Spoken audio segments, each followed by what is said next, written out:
얼마 전에 카자흐스탄에서 유해 항구가 우리나라로 봉안되어 왔습니다. 여러분이 잘 아시는 대로 홍범도 장군의 유해입니다. 장군이 고인이 된 후에 78년 만에 고국으로 돌아온 것이라고 합니다. 장군이 일평생 목숨을 바치면서 이루고자 했던 것은 우리나라의 자유와 독립이었을 것입니다. 저는 봉안하는 과정을 담은 이 다큐멘터리를 보면서 안타까움과 미안한 마음이 교차했습니다. 나라의 자유를 위해 평생을 희생한 분이 외국에서 쓸쓸하게 생을 마감하셨다는 것이 안타까웠고요. 또 이제야 봉헌하게 된 것이 대한민국 국민의 한 사람으로서 미안하다는 마음도 들었습니다. 나라의 자유를 위해 목숨을 걸고 일본과 싸웠던 장군의 인생을 보면서 대체 사람에게 자유는 어떤 의미일까라는 생각을 해보았습니다. 오늘날 너무나 당연하게 누리고 있는 이 자유가 정말 목숨과 맞 바꿀 만큼 소중한 것인가? 미국의 독립의 역사를 보면 패트릭 켈리는 자유가 아니면 죽음을 달라고 말했고요. 서구 사상의 모태가 되는 그리스를 보면 국가의 표어가 엘류세리아의 사나토스, 자유냐 죽음이냐, 그게 국가의 표어입니다. 그리고 근대 시발의 사회의 시발점이 된 프랑스 혁명의 정신은요, 자유, 평등, 박애입니다. 우리나라의 근대사를 보면 자유와 민주화를 위한 희생의 역사라고 할 수 있습니다. 이처럼 자유를 위해서 헌신하신 모든 분들에게 오늘날 자유를 누리고 있는 우리는 진심으로 감사해야 한다는 생각이 들었습니다. 그러나 문득 이런 생각도 함께 들었습니다. 우리는 참된 자유를 누리며 살아가고 있는가? 결론부터 말하면 아니라는 것입니다. 우리는 하고 싶은 것을 자유롭게 다 할 수 없습니다. 우린 건강에 대해 자유롭지 못하기 때문입니다. 며칠 전에 권사님을 신방을 잠깐 했는데요. 몸이 아프십니다. 마음은 교회에 가고 싶지만 갈 수가 없습니다. 몸이 자유롭지 못하기 때문입니다. 우리는 갖고 싶은 것을 다 가질 수가 없습니다. 돈에 자유롭지 못하기 때문입니다. 우리는 시험으로부터 자유롭지 못합니다. 시험이 인생의 전부는 아니지만 인생은 중요한 순간마다 그 시험을 통해서 구별되기 때문입니다. 우리에게는 시험을 볼 자유도 있지만 시험을 보지 않을 자유도 있습니다. 내면으로 더 깊게 들어가면 우리는 도전하고 싶어도 도전하지 못하며 살아가고 있습니다. 열등감과 패배감에서 자유롭지 못하기 때문입니다. 사람에게는 도전할 자유가 있다면 도전하지 않을 자유도 있습니다. 우리는 직장 상사에게 하고 싶은 말을 다 할 수가 없습니다. 상사에게 받는 그 평가로부터 자유롭지 못하기 때문입니다. 우리는 의견을 말할 자유도 있지만 말하지 않을 자유도 있습니다. 미혼인 청년의 경우 마음에 드는 사람에게 다가가서 차 한잔 하자는 말을 꺼내기가 참 어렵습니다. 거절당하는 두려움에서 자유롭지 못하기 때문입니다. 우린 상대에게 마음을 전할 자유도 있지만 마음에만 간직할 자유도 있습니다. 우리는 온전히 나 자신을 돌아보고 보살필 여유가 없습니다. 해야 할 많은 일들로부터 자유롭지 못하기 때문입니다. 그러나 우리는 모든 일을 뒤로 하고 온전히 자신을 돌아보며 살아갈 자유가 있고 또 자신을 돌보지 않을 자유도 있습니다. 부모가 되면 자유로운 시간을 낼 수가 없습니다. 내가 없으면 자녀에게 큰일이 난다는 생각에 붙잡혀 살기 때문입니다. 우리는 자녀를 믿고 자유로운 시간을 가질 자유도 있고 그렇지 않을 자유도 있습니다. 그러나 무엇보다 사람은요, 이 수많은 부자유 속에서 죽음에 대해 자유로울 수 없다는 것입니다. 사람이 멀쩡하게 살아가다가도요, 죽음을 느끼게 되면은요, 그 순간부터 삶이 무너져 내립니다. 일상도 무너지고 감정도 무너져 내립니다. 극도로 이기적이고 초라한 모습도 띠게 됩니다. 홍범도 장군은 일본의 위협 앞에서 친일을 할 수도 있었고 멀리 도망칠 수 있는 기회와 자유가 분명 있었을 것입니다. 그러나 만약 그 자유를 누렸다면 장군은 평생 수치심과 죄책감에 갇혀서 그 감정에 자유롭지 못한 고통스러운 인생을 살았을지 모릅니다. 장군은 이렇게 사는 것을 죽음보다 더 두려워했기 때문에 죽음으로부터 자유로운 위대한 인생을 살 수 있었던 것은 아닌가, 그런 생각을 해보았습니다. 오늘 성경 말씀의 주제가 바로 이것입니다. 우리는 스스로 자유롭게 살아가고 있지만 곰곰이 깨닫고 보면 전혀 그렇지 않다는 것입니다. 사람은 낮은 차원의 자유를 누리는 것으로는 절대로 행복할 수 없는 존재라는 말씀입니다. 사람을 행복하게 만드는 참된 자유는 낮은 차원의 자유를 포기하고 더 큰 가치를 추구할 때 얻어진다는 것입니다. 지금 우리는 낮은 차원의 자유와 높은 차원의 자유, 그 갈림길에 서 있습니다. 오늘 본문은 그리스에 있는 고린도 교회에 보낸 편지입니다. 고린도 교회는 바울이 전도회에서 세워진 교회입니다.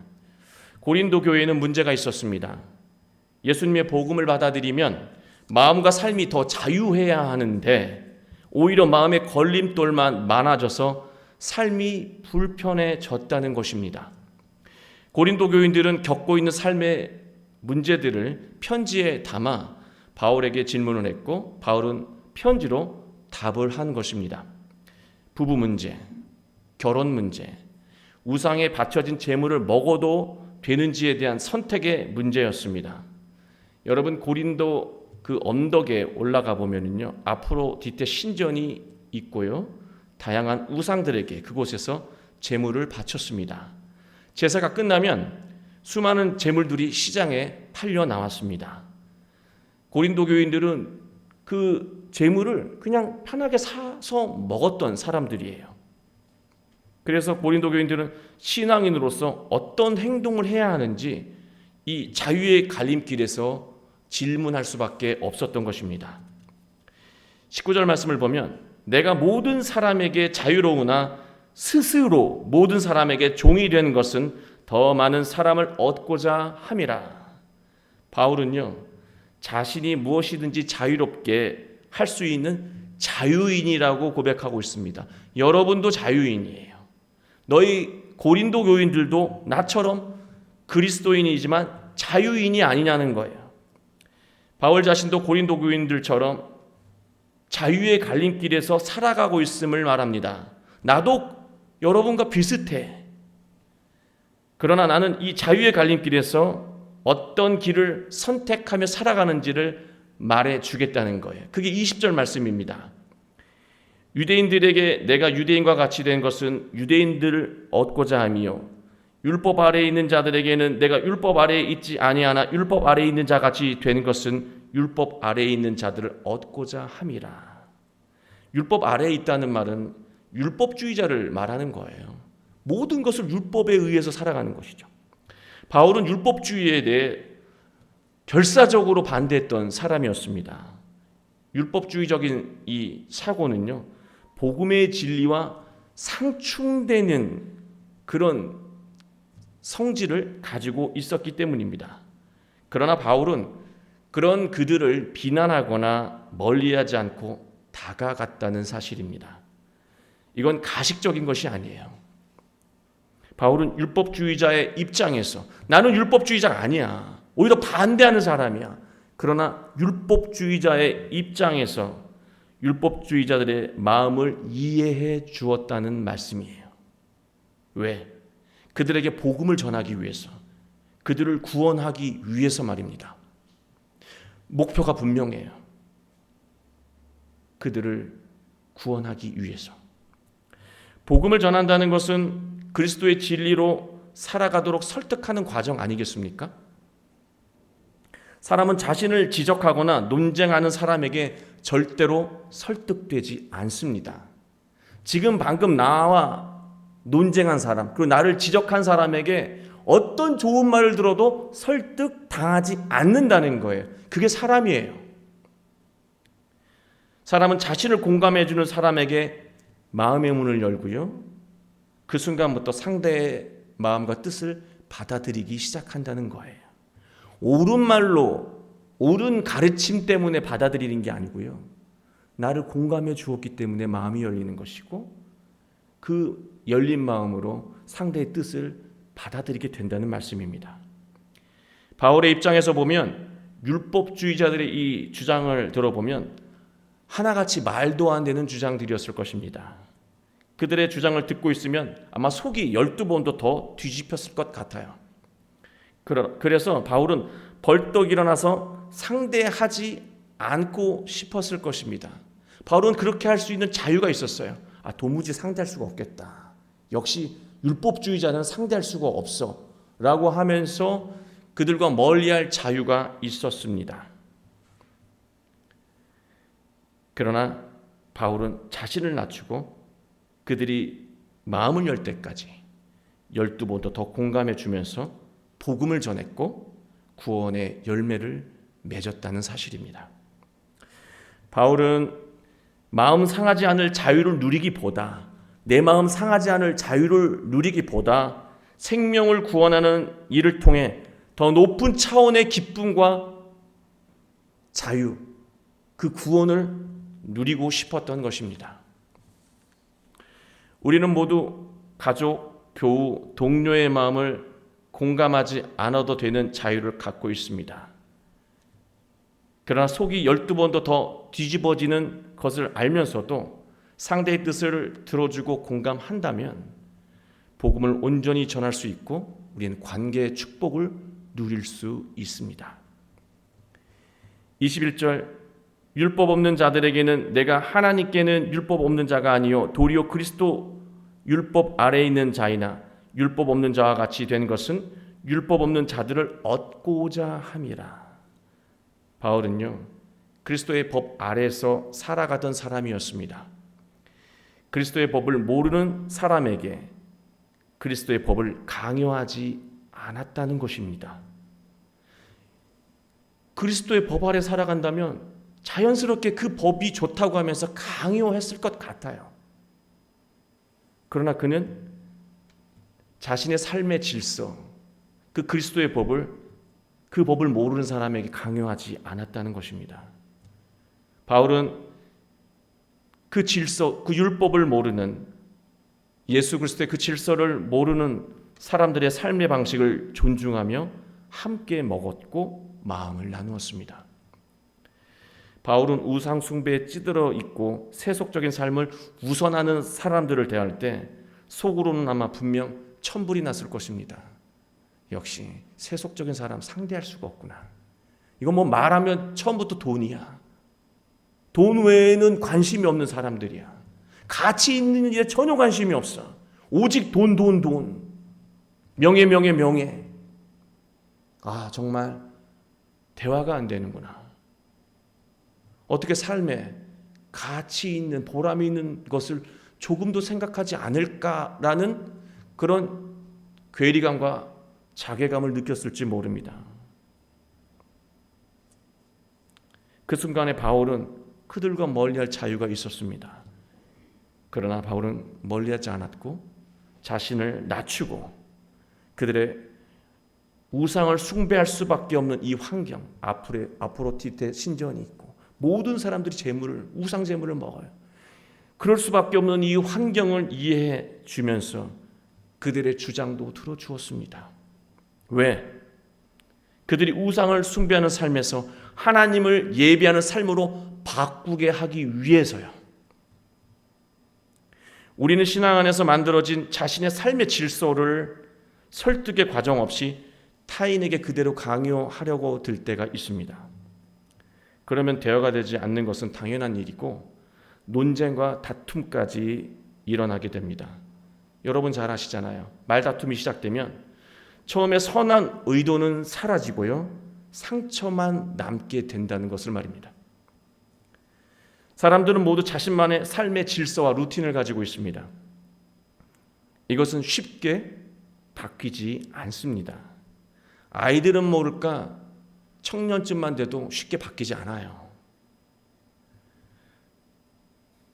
그러나 충분히 공감하게 된다면 그는 마음을 열게 될 것이고, 그 순간부터 복음이 전해지는 역사가 일어나게 될 것입니다. 우리는 상대하지 않을 자유가 있어요. 너는 말해도 안 되는구나. 그런 사람들 상대하지 않을 자유가 있어요. 그러나 먼저 자세를 낮추고 그의 질서를 존중하며, 터무니없는 인생의 질서지만 그렇게 살아온 그의 삶의 질서를 존중하며 나에게 전해진 그 생명의 복음을 겸손하게 전한다면 그는 복음을 통해서 건강한 삶의 질서를 회복하게 된다는 말씀입니다. 그 과정을 통해서요, 그렇게 나를 낮추고 상대를 귀담아 들어주고 사랑하고 또 선한 것을 전해주는 과정을 통해서 우린 참된 기쁨도 느끼게 되지만요, 높은 차원의 자유인 구원에 좀 더 가까워진다는 말씀입니다.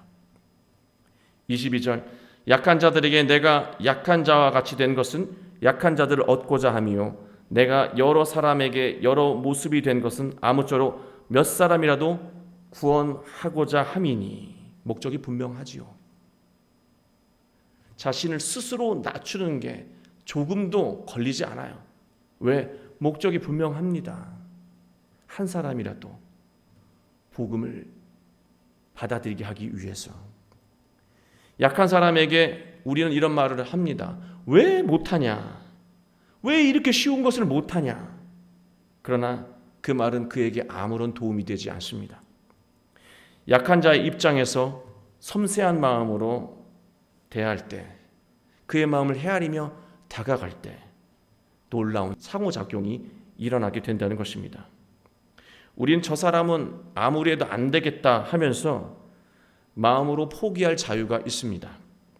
그러나 그 약한 사람, 그 한 사람이 용기를 낼 때까지 우리가 인내하며 기다려준다면 약한 자를 통해서 놀라운 일을 이루어내시는 하나님의 은혜를 우리는 모두가 다 경험하게 될 것입니다.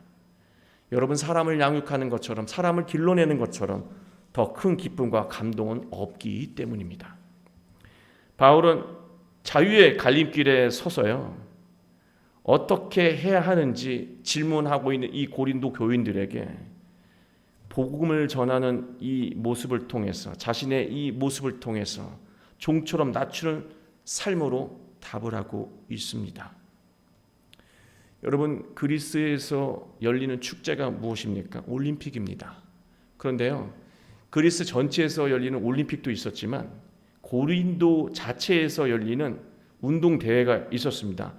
이스트미아라고 하는 운동대회가 2년마다 열렸는데요, 이 대회 때문에 그들은 운동에 대한 이해가 굉장히 깊은 사람들이었어요. 그러니 24절에 바울이 운동장에서 일어나는 일들로 비유한 신앙의 가르침은요, 고린도 교인에게 아주 정확하게 선명하게 심어 주었다는 것입니다. 24절, 운동장에서 다름질하는 자들이 다 달릴지라도 오직 상을 받는 사람은 한 사람인 줄을 너희가 알지 못하느냐? 너희가 상을 받도록 이와 같이 다름질하라. 운동장에 달리는 선수 중에 상을 받는 사람은 몇 명입니까? 단 한 사람뿐이라고 하는 거예요. 아마 그때는 은메달하고 동메달이 없었나 봐요. 1등만 있었나 봅니다. 그만 상을 받았던 것 같습니다. 그것을 신앙으로 옮겨서 똑같이 가르치고 있습니다. 상은, 이 1등이 받는 이 상을 신앙을 통해서 본다면 인생의 행복과 참된 자유, 곧 구원입니다. 죽음으로부터 자유, 모든 근심으로부터 자유, 모든 억압으로부터 자유. 그 인생의 참된 상은 기쁨과 즐거움, 행복과 그리고 참된 자유입니다. 구원입니다. 이 상은 열심히 신앙생활을 하는 사람에게 주어진다는 거예요. 다른 일 할 틈이 없다는 것입니다. 25절, 이기기를 다투는 자마다, 이 이기기를 다툰다는 건 막 서로 미워하는 그런 싸움을 얘기하는 게 아니고요. 경기에 참여한 사람들이에요. 경기에서 1등하기 위해서 달리는 사람을 말하는 겁니다. 이기기를 다투는 자, 경기에 참여하는 사람마다 모든 일에 절제하나니 그들은 썩을 승리자의 관을 얻고자 하되 우리는 썩지 아니할 것을 얻고자 하노라. 운동장에서 맞는 1등은요, 2년 후면 잊혀져요. 아니 그 사이에 잊혀져요. 또 새로운 1등에 관심을 갖게 되죠. 그러나 신앙을 통해서 얻게 된 이 상, 참된 행복, 그리고 진정한 자유, 구원은 정말로 비교할 수 없을 정도로 감동적이고 기쁘다라고 하는 것입니다. 근데 이 상을 받기 위해서는 운동장에 있는 선수조차도 어떻게 합니까? 절제하며 훈련하는 것을 알지 않냐는 거예요. 여러분 올림픽에서 금메달 딴 선수들을 이렇게 인터뷰하는 거 들어보면 어떻게 저렇게 어린 친구가 저렇게 뼈를 깎는 수련과 노력을 했을까? 우리 막 감동하잖아요. 이 절제하는 훈련이에요.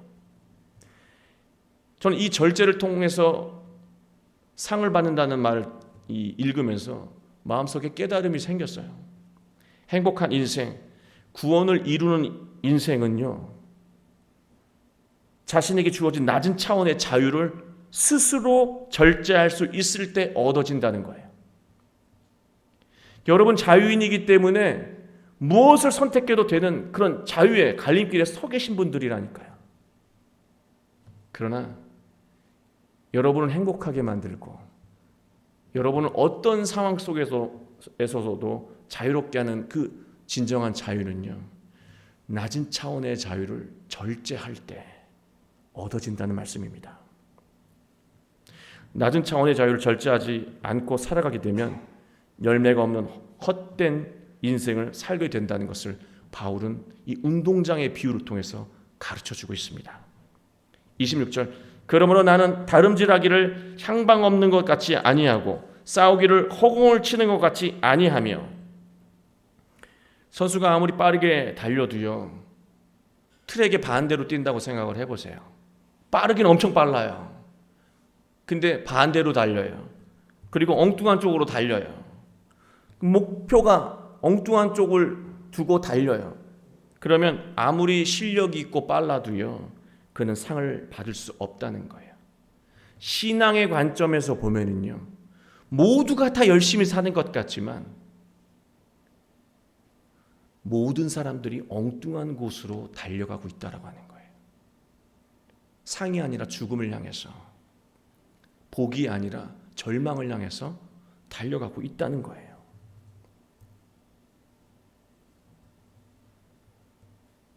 사람은 하나님의 뜻을 향해 살아갈 때 내 욕심, 내 판단이 아니라 나를 향한 하나님의 뜻을 목표로 두고 살아갈 때 참된 행복과 더 높은 차원의 자유, 구원을 이루게 된다는 말씀입니다. 예수님의 복음이 위대한 이유가 있습니다, 여러분. 복음은 지금 내가 어디에 서 있는지, 어디를 향해 달려가야 하는지 정확하게 보게 만든다는 거예요. 그리고 그 순간에 나에게 필요한 능력이 공급된다는 거예요. 그 복음을 통해서. 그래서 복음이 위대한 거예요. 우리가 힘이 없는 이유는요, 지금 내가 어디에 서 있는지, 무엇을 하는지 도무지 갈피가 잡히지 않기 때문에 우리 힘을 내지 못하고 있는 거예요. 복음은 그것을 선명하게 보게 만든다는 말씀입니다. 나를 위해, 배우자를 위해, 자녀를 위해, 이웃을 위해 지금 내가 어떤 자유를 선택하며 살아야 하는지 깨닫고 높은 차원의 자유, 구원의 은혜를 누리게 한다는 말씀입니다. 삶의 문제, 그 문제가 분명히 우리에게는 있어요. 그러나 그 문제의 핵심을 보지 못하기 때문에 우리는 그 아픔과 고통을 되풀이해요. 삶의 문제의 핵심을 복음이 보게 한다는 거예요. 그리고 해결할 수 있는 말과 능력을 공급해 준다는 사실입니다. 그래서 복음이 위대한 거예요. 그래서 복음에 순종해야 한다는 거예요. 그래서 바울이 걸림돌 없이 주저함 없이 자신을 낮추고 복음의 진리대로 자신을 종처럼 낮추고 말도 안 되는 이야기들도 들어주고 또 그들의 마음이 열릴 때까지 기다려주고 인내하며 겸손히 대했다라고 하는 말씀입니다. 27절 내가 내 몸을 쳐 복종하게 함은, 여기서 몸을 쳤다고 하는 이 몸이라고 하는 단어는요, 신체를 말하지 않고요, 이 자해하고 이런 게 아니에요. 이 소마라고 하는 단어는 그냥 몸으로만 번역할 단어가 아니고요, 여러분이 잘 아시는 대로 삶을 의미하고 생활을 의미합니다. 그렇다면 이 말씀은요, 바울도 순간순간 자신도 낮은 차원의 자유를 누리고 싶은 그런 마음이 일상생활 속에서 들었다는 거예요. 안 하고 싶어. 나도 그냥 이대로 즐기고 싶어. 누리고 싶어 하는 마음을 유혹받았다라고 하는 거예요. 그러나 그때마다 그런 마음을 가지고 있는 자아와 끊임없이 싸웠다는 것입니다. 그 마음에 지지 않기 위해서. 그거를 쳐서 복종시켰다라고 하는 거예요. 이 친다는 말은요, 멍들게 때린다는 뜻이더라고요. 굉장히 리얼하죠. 피포 피아조라고 하는 단어인데, 이 휘포 피아조라고 하는 단어는 멍들게 때리다. 나를 때리고 그런 거겠습니까? 내 마음을 계속해서 싸워서 이기는 거예요. 못 살게 군다는 뜻이에요. 내버려 두지 않는다는 거예요. 나쁜 마음이 기세등등하지 않도록 복음으로 다스린다는 거예요. 그래야 낮은 차원의 자유를 우리가 이기고 더 높은 차원의 감동적인 인생을 살아갈 수 있다라고 하는 말씀입니다. 바울도 이렇게 싸워야 했어요. 우리는 모두 지금 자유의 갈림길에 서 있습니다. 예배를 드릴 자유가 있고요, 예배를 드리지 않을 자유도 있으십니다. 건강을 위해서 운동할 자유도 있으시고요, 소파에 기대에 앉아 있으실 자유도 있습니다. 공부할 자유가 있으시고요, 공부하지 않을 자유도 있으십니다. 열심히 일할 자유도 있으시고 주어진 일만 하실 자유도 있으십니다.